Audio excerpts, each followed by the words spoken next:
ngasi numidang waramda phongkiba pausesingda yawba I pausing myamda muktang hanna pathokchari ahanbada lawkhachari potchaigi mamal wangkhatlakle irang asida national highway singda potchai puba gari sing tatok sasin tobada khudung sadaba kya mayoknariba asida lona yadaba mongda tax khongotpana potchaigi mamal wangle ana ayekkidamak mapalamda chatpada plane gi ticket kakpada su awaba oire haina moirang esigi hanagi MLA Mairembam Prithvi Rasna nungnangba phongdokre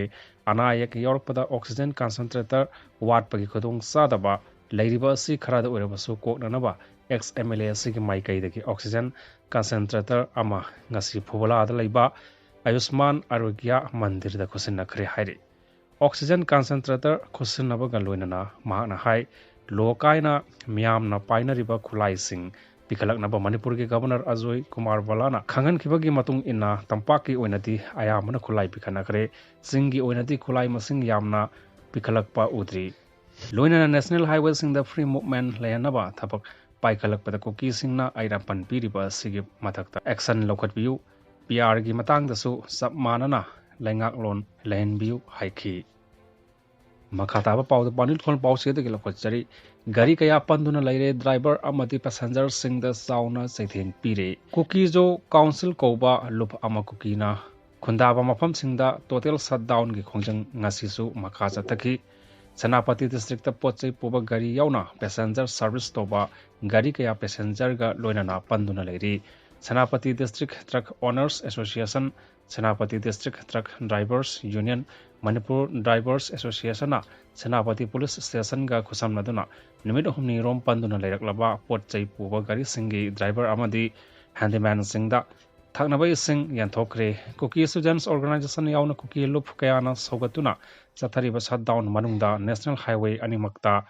gari amata chathok chasin toba yahandri masina maram oiraga potchai puba gari sing thaurakliba driver amadi handyman sing awaba mayoknaba hengalakli hojik phawbada hangbung police station gi khulen post phawbada potchai puba gari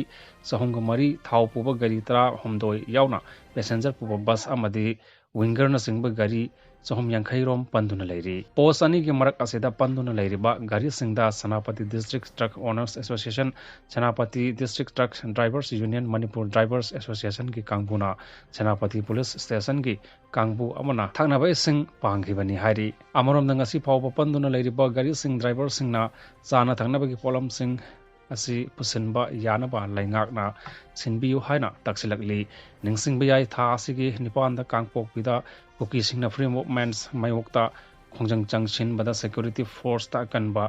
mawng muknarakpadagi irang laksinaba honabada mioi amasiki kaya amana so pan nangkhibagi mayokta Kuki taba mafam singda matam kaktana total shutdown gi khongjang changchinba horakhibani